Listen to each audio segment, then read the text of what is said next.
ಎಲ್ಲರಿಗೂ ನಮಸ್ಕಾರ. ದೇವತೆಗಳಲ್ಲೇ ಅತ್ಯಂತ ಪೂಜ್ಯನಾದ, ಪ್ರತಿಯೊಂದು ಒಳ್ಳೆಯ ಕೆಲಸ ಮಾಡುವ ಮೊದಲು ಪೂಜಿಸಲೇಬೇಕಾದ ದೇವರು ಪರಶಿವ ಮತ್ತು ಪಾರ್ವತೀ ದೇವಿಯ ಸುಪುತ್ರ ಗಣೇಶ. ಈ ಗಣೇಶನ ಮುಖ್ಯವಾದ 8 ಅವತಾರಗಳ ಬಗ್ಗೆ ನಾವಿಂದು ತಿಳ್ಕೊಳ್ಳೋಣ ಬನ್ನಿ. ಮುದ್ಗಲ್ ಪುರಾಣದಲ್ಲಿ ಗಣೇಶನ 8 ಮುಖ್ಯ ಅವತಾರಗಳ ಬಗ್ಗೆ ವಿವರಿಸಿದ್ದಾರೆ.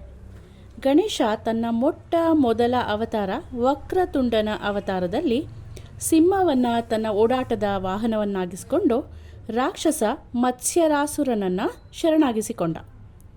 ಹಾಗೆಯೇ ಗಣೇಶ ತನ್ನ 2ನೇ ಅವತಾರ ಏಕದಂತನ ಅವತಾರದಲ್ಲಿ ಇಲಿಯನ್ನು ತನ್ನ ವಾಹನವನ್ನಾಗಿಸಿಕೊಂಡು ರಾಕ್ಷಸ ಮಾದಾಸುರನನ್ನು ಶರಣಾಗಿಸಿಕೊಂಡ. ತನ್ನ 3ನೇ ಅವತಾರ ಮಹೋದರನ ಅವತಾರದಲ್ಲಿ ಇಲಿಯನ್ನು ತನ್ನ ವಾಹನವಾಗಿಸಿಕೊಂಡು ರಾಕ್ಷಸ ಮೋಹಾಸುರನನ್ನು ಅವನ ಮುಂದೆ ಶರಣಾಗಿಸಿಕೊಂಡ. ಮೋಹಾಸುರ ತನ್ನ ಅನಂತರ ಗಣೇಶ ದೇವರ ಭಕ್ತನೇ ಆಗಿ ಹೋದ. ಈ ಅವತಾರದಲ್ಲಿ ಗಣೇಶ ದೇವರು ದುರ್ಬುದ್ಧಿ ಮತ್ತು ಅವನ ಮಗ ಜ್ಞಾನಾರಿ ಎಂಬ ಮತ್ತಿಬ್ಬರು ರಾಕ್ಷಸರನ್ನು ಸಂಹಾರ ಮಾಡಿದ. ತನ್ನ 4ನೇ ಅವತಾರವಾದ ಗಜಾನನ ಅವತಾರದಲ್ಲಿ ಇಲಿಯನ್ನು ತನ್ನ ವಾಹನವಾಗಿಸಿಕೊಂಡು ರಾಕ್ಷಸ ಲೋಭಾಸುರನನ್ನು ಅವನು ಕುಬೇರನ ಮಗ ಗಣೇಶನ ಮುಂದೆ ಶರಣಾಗಿಸಿಕೊಂಡ. ಅದಾದ ನಂತರ 5ನೇ ಅವತಾರ ಲಂಬೋದರ ಅವತಾರದಲ್ಲಿ ಇಲಿಯನ್ನು ತನ್ನ ವಾಹನವಾಗಿಸಿಕೊಂಡು ರಾಕ್ಷಸ ಕ್ರೋಧಾಸುರನನ್ನು ತನಗೆ ಶರಣಾಗಿಸಿಕೊಂಡ. ಇದೇ ಅವತಾರದಲ್ಲೇ ಗಣೇಶ ಮಯಕರ ಅನ್ನೋ ರಾಕ್ಷಸನ ಸಹ ಸಂಹರಿಸಿದ.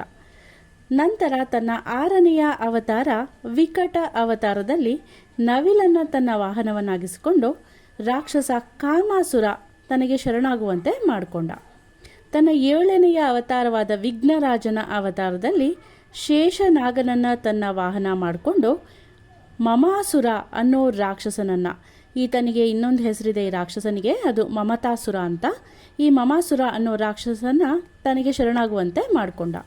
ಹಾಗೆ ತನ್ನ 8ನೇ ಅವತಾರ ಧೂಮ್ರವರ್ಣ ಅವತಾರದಲ್ಲಿ ಇಲಿಯನ್ನು ತನ್ನ ವಾಹನವಾಗಿಸಿಕೊಂಡು ಅಹಂತಾಸುರ ಎಂಬ ರಾಕ್ಷಸನನ್ನು, ಅಹಂಕಾರಾಸುರ ಮತ್ತು ಅಭಿಮಾನಾಸುರ ಅಂತ ಹೆಸರುಗಳು ಕೂಡ ಈ ರಾಕ್ಷಸನಿಗಿದೆ, ಈ ಅಹಂತಾಸುರ ಎಂಬ ರಾಕ್ಷಸನನ್ನು ತನಗೆ ಶರಣಾಗುವಂತೆ ಮಾಡಿದ. ಧನ್ಯವಾದಗಳು.